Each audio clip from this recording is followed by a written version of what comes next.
आप सभी को मेरा नमस्कार। मैं आज सत्य घटना पर आधारित एक कहानी लेकर आई हूँ जो बिल्कुल सत्य है। ये घटना मेरी चाची के साथ घटी है। मेरी चाची गांव में रहती थी और चचा जो थे वो बाहर जॉब करते थे, तो उनका ऐसा जॉब था कि उनको गांव-गांव जाना पड़ता था। तो गांव में ही काम करते थे, रात हो जाती थी, कहीं टिक जाते थे, रात बिता देते थे। इसी तरह से 8-9 दिन के बाद वो अपने घर आते थे। और चाची यहाँ अकेली रहती थी। उनकी 3 बेटी थी। बड़ी लड़की थी, वो करीब 8-9 साल की थी, छोटी 5-6 साल की, और सबसे छोटी जो थी वो करीब-करीब 1 साल की थी। तो घर में रहती थी, तो जब भी चचा आए तो उनसे बोलती थी कि आप हमको जहाँ आप रहते हैं वहीं ले चलिए, हमको यहाँ मन नहीं लगता है। तो चचा बोलते थे कि अच्छा ले चलेंगे, हमारा गांव का काम है, वहाँ मकान नहीं मिलता है, किराया पर मकान लोग नहीं बनाता है, वहाँ बस जो है गांव का आदमी अपने रह रहा है। और ज़रूरत पड़ा कोई अगर अतिथि आ गया तो गांव का ऐसा नियम है कि आगे में बहुत बड़ा दालान रहता है। तो कोई अतिथि आ गया, मुसाफिर, रात को रहना पड़ा, तो वो लोग दालान में ही इंतजाम कर देते हैं। जैसे चारपाई बिछ गया, मच्छरदानी लग गया, बिछावन भी लोग बिछा देता था अतिथि के जैसा। और खाना भी लोग अपने घर में जो बनाते थे वही खिला भी देते थे। तो 1-2 दिन का व्यवस्था हो जाता था। लेकिन चाची जो थी वो जिद करने लगी कि ऐसे कैसे चलेगा, 3-3 लड़कियां लेकर हम रह रहे हैं, कभी किसी का तबीयत खराब हो गया, कुछ हो गया, हमको अच्छा नहीं लग रहा है। तो चाचा बोले अच्छा ठीक है, देखते हैं। फिर चाचा चले गए। उसके बाद जहाँ वो जॉब करते थे वहाँ लोगों से बात किए और बोले कि यहाँ कोई मकान मिलेगा। तो वो लोग पूछे किस लिए। तो बताए कि हम अपने परिवार को लाना चाहते हैं, परिवार में कोई ज़्यादा आदमी है नहीं, मेरी औरत है, 3 छोटी छोटी बेटियां हैं और हम हैं, कुल मिलाकर 5 आदमी हम लोग हैं। तो गांव का आदमी बोला कि ऐसा तो कोई यहाँ मकान नहीं है, ऐसे आप कह रहे हैं तो हम देख रहे हैं, 2-4 आदमी से बात कर रहे हैं। तो वो क्या किए कि 2-4 आदमी से बात किया लोग, तो किसी का मकान एक खाली था। तो वो बताए एक मकान तो खाली है, आप देख लीजिए, अगर आप लेना चाहते हैं तो उसमें आप ला सकते हैं परिवार को। चचा गए, मकान को देखे। पुराना मकान था, खपड़ा का घर था, ऊपर से छाया हुआ था खपड़ा का। आंगन भी बड़ा था, सब कुछ ठीक था, हवादार था। एक ही उसमें खराबी थी कि आंगन में एक बहुत विशाल पीपल का पेड़ था। तो लोगों से चचा पूछे कि ऐसा कुछ बात नहीं ना है। तो लोग बोले कि नहीं, इसमें कोई रहता नहीं है।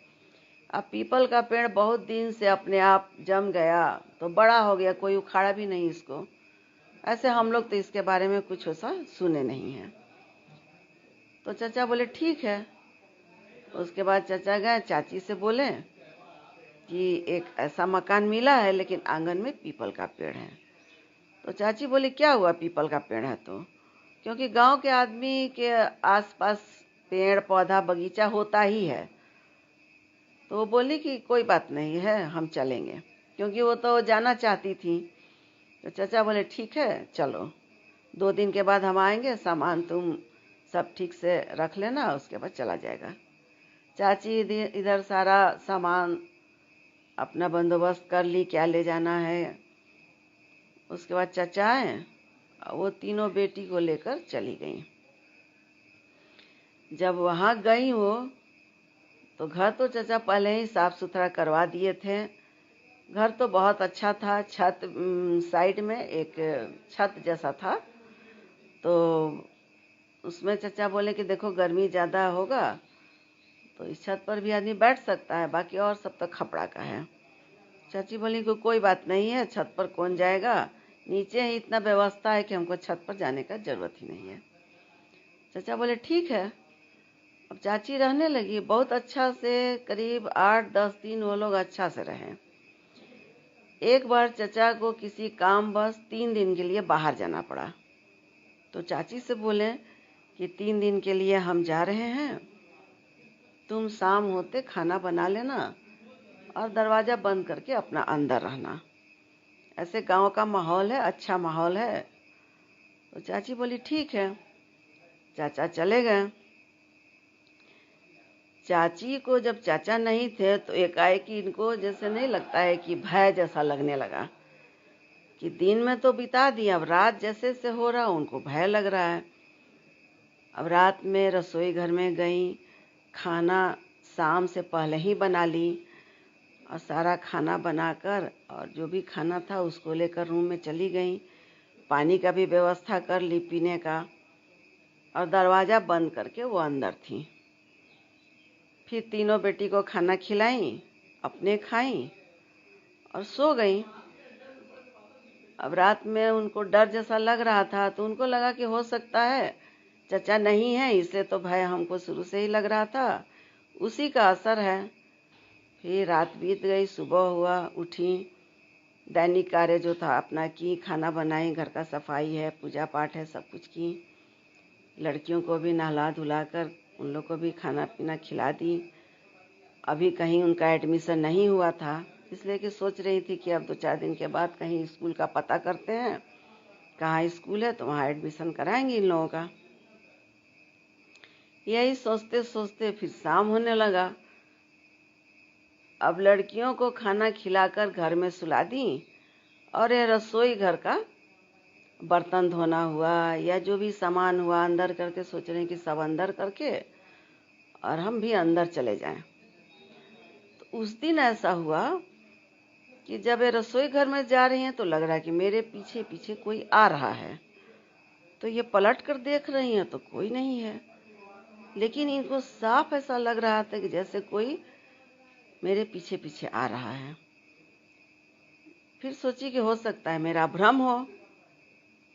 फिर जब रसोई घर में ये कुछ काम कर रही हैं तो लग रहा है कि कोई जैसे दूर से हमको देख रहा है। तो इनको लगा कि कौन देख रहा है।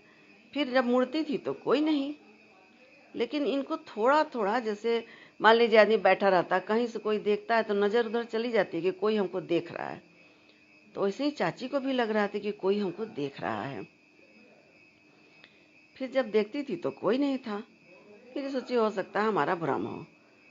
खाना वाना अंदर ले गई, ये भी खा ली। लड़कियां तो खाकर सो चुकी थी, छोटी थी। ये खाना खा ली, इनको नींद नहीं आ रही थी, गर्मी बहुत थी। तो ये खिड़की से, एक खिड़की था जिसमें छड़ लगा हुआ था, पहले ऐसा ही घर बनता था, छड़ लगता था। तो छड़ पकड़ के आई नीचे देख रही थी कि पीपल का पेड़ देख रही थी। हवा चल रहा था, ठंडा ठंडा हवा था, पीपल का पेड़ का पत्ता जो है हिल रहा था और कहीं किसी का आवाज़ नहीं सुनाई दे रहा था, क्योंकि गांव का आदमी थोड़ा पहले ही खाना पीना खाकर सो जाता है, क्योंकि उसको सुबह उठना होता है। कहीं कुछ आवाज़ नहीं सुनाई दे रहा है, केवल पीपल का पत्ता। एकाएक हवा तेज चलने लगा तो ये सोची कि हम खिड़की बंद कर दे रहे हैं। तो उठी खिड़की बंद करने के लिए, तो जब टाइम देख रही हैं कि कितना बजा, तो देख रही हैं कि करीब करीब 12:30 हो रहा है। तो ये जब घड़ी देखी तो इनको डर लगने लगा कि 12:30 बज रहा है और पीपल का पेड़ है और ये हिल रहा है, पत्ता हिल रहा है, तेज हवा चल रहा है। अब इनको डर लगने लगा। फिर भी सोची कि कुछ नहीं है, ये तो हमारा भ्रम है। और ये हनुमान चालीसा बैठ करके पढ़ने लगी। तो जब हनुमान चालीसा पढ़ने लगी, पढ़ने के बाद फिर इनको नींद नहीं आ रही थी चिंता से। कभी जाकर बेटी लोग को देख रही हैं तो वो लोग तो निश्चिंत होकर सो रही है। फिर आई, खिड़की पास खड़ी हुई। अब खिड़की सोच रही थी अगर बंद कर देंगे तो घर में तो लाइट है नहीं, पंखा भी नहीं है, तो और गर्मी लगेगी, तो सो नहीं पाएंगे। इसलिए खिड़की को खुला ही छोड़ दी। हवा आ रहा था लेकिन इनको नींद नहीं आ रही थी, डर से अजीब तरह का इनको भय महसूस हो रहा था। कब नींद आ गई पता नहीं चला। जब नींद खुली तो देख रही कि 2 बज रहा है। घड़ी देखी तो 2 बज रहा था। तो खिड़की पास खड़ी हो गई। एकाएक देख रही हैं कि बहुत जोर से पीपल का पेड़ जो है वो हिला। तो ये सोच रहे हैं कि कोई जानवर लग रहा है इस पर चढ़ा है, कैसे पीपल का पेड़ हिल रहा है। फिर देखने लगी तो देखी कि एक कोई बड़ा सा चीज ऊपर से नीचे कूदा धड़ाम से। तो इनको तो डर लगा। तो ये सोची हमको लगता है कि कोई जीव था, चढ़ा हुआ था, कूद गया। गौर से देखने लगी तो देख रही हैं कि एक विशालकाय शरीर। हम भी कह रहे हैं तो हमारा रोंगटा खड़ा हो रहा है, एकदम सत्य घटना है। विशालकाय शरीर था और लंबा लंबा जटा, और एक खड़ाऊ पहने हुए है, और एक जैसे हम लोग उसको लंगोटी बोलते हैं लाल रंग का, वो पहने हुए है। और चेहरा नहीं नजर आ रहा है, लेकिन वो खड़ा है, वो साफ ये देख रही हैं। अब तो इनका डर के मारे हालत खराब। अब ना तो इनको आगे बढ़ा जा रहा है और ना इनको बैठा जा रहा है। अजीब सी स्थिति हो गई, जिसको हम लोग बोलते हैं कठमुर्की, मतलब काठ जैसा आदमी हो जाता है। उससे कुछ माने हरकत ही नहीं होता है। फिर भी वैसे ही वो खड़ी थी। वो क्या धीरे धीरे आने लगा तो उसके पैर के आहट से लग रहा था कि वो खड़ाऊ है, खड़ाऊ पहने हुए है।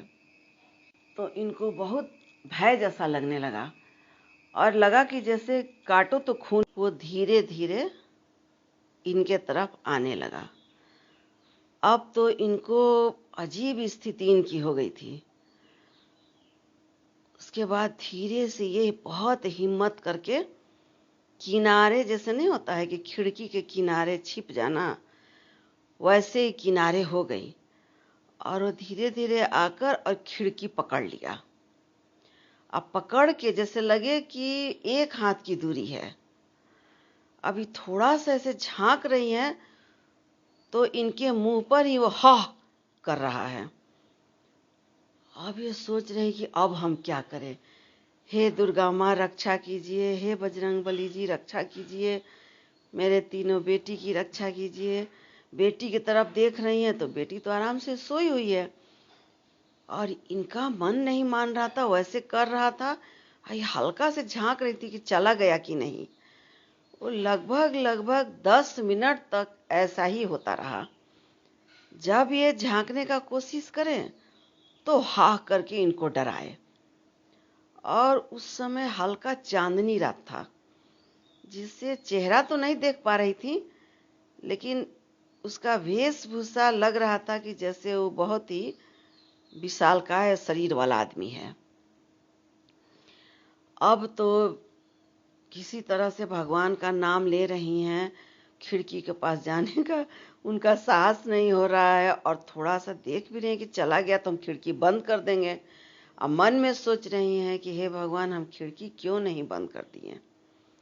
लेकिन ये दुर्गा जी का नाम ले रही हैं, बजरंग बली जी का नाम ले रही हैं, भोले बाबा का नाम ले रही हैं कि हे भगवान रक्षा कीजिए। ऐसे ही सिलसिला 10 मिनट तक चला। 10 मिनट के बाद वो फिर चला गया। और जब जा रहा था तो फिर खड़ाओं का आवाज हो रहा था। धीरे धीरे करके वो चला गया और वैसे ही जोर से वो पेड़ पर चढ़ गया, जैसे पूरा डाल हिल गया। अब थोड़ा देर के बाद ये जब झांक कर देख रही हैं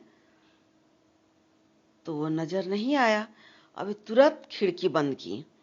अब बंद करके बेटी लोग के पास गई, बैठ गई। अब पूरा बदन इनका पसीना से तरबतर, डर से अब पूरा शरीर ठंडा पड़ गया। अब इनको समझ में नहीं आ रहा है कि हम क्या करें। उसके बाद अब इनको नींद आए। नींद कहाँ से आए। तब तक सुबह होने वाली थी। सुबह हो गई। फिर बैठी रही। सुबह को जब देखी कि पूरा साफ हो गया तो दरवाज़ा खोली। अब इनको पीपल का पेड़ देख ही कर डर लग रहा था। तब तक बेटियां भी उठ गईं। अब बेटी लोग खाने को मांग रही है तो इनको बनाने का हिम्मत नहीं हो रहा है, घर से निकलने का बाहर हिम्मत नहीं हो रहा है। फिर भी किसी तरह रात का जो बचा हुआ खाना था वही बेटी को दी और चाचा का इंतजार करने लगी। उस समय तो फ़ोन का भी व्यवस्था नहीं था, तब तो इनको इंतजार ही करना था। संजोग ऐसा हुआ कि चाचा उस दिन दोपहर में आ गए। अब चाचा के आते ही उनको पकड़कर इतना रोने लगी कि चाचा को समझ में नहीं आया कि क्यों रो रही है। अब वो बार बार पूछ रहे हैं कि क्यों रो रही हो, कारण तो बताओ। अब उन मम्मी को रोते हुए देखकर बेटियां भी रोना शुरू कर दी। फिर कुछ देर के बाद जब वो शांत हुई तो पूछे क्या बात है, क्यों रो रही हो, तुम्हारा चेहरा उड़ा हुआ है। तो सारा कहानी वो कहकर सुनाई और बोली कि अब हम यहाँ 1 सेकंड भी नहीं रहेंगे। चाचा बोले अच्छा ठीक है, आज भर रह लो, कल व्यवस्था करके हम तुमको ले जाएंगे। बोले कि हम 1 घंटा भी नहीं रहेंगे इस घर में, आप हमको ले जाइए चाहे मत ले जाइए, हम तीनों बेटी को ले रहे हैं, आज चले जा रहे हैं, सड़क पर बैठेंगे, लेकिन इस घर में हम नहीं रहेंगे और ना हम सामान लेने आएंगे। तब चाचा को लगा कि बहुत डरी हुई है, तो बोले ठीक है। चाचा तीनों लड़की को लिए, चाची को लिए, पांचों आदमी घर से निकल गए। अगल बगल के आदमी से बोले कि कैसा घर आप हमको दिलवा दिए, उसमें तो अभी कुछ ही दिन हुआ है, ये सब हरकत हो रहा है। तो वो लोग बताए इस हरकत के बारे में तो हम लोग को मालूम नहीं है, लेकिन बहुत दिन से घर बंद पड़ा है और पीपल का पेड़ है, ये तो हम पहले ही बोल दिए, लेकिन ऐसा हरकत हम लोग को मालूम नहीं था। चाची उसके बाद घर आ गई और कान पकड़ ली कि ऐसे जगह पर हम कभी नहीं जाएंगे जो इतना बड़ा मकान हो और घर में पीपल का पेड़ हो और कोई वहाँ रहता न हो। बड़ा भी मकान हो तो चलेगा, लेकिन आदमी वहाँ रह रहा है तो हम रह लेंगे, लेकिन ऐसे घर में हम नहीं जाएंगे।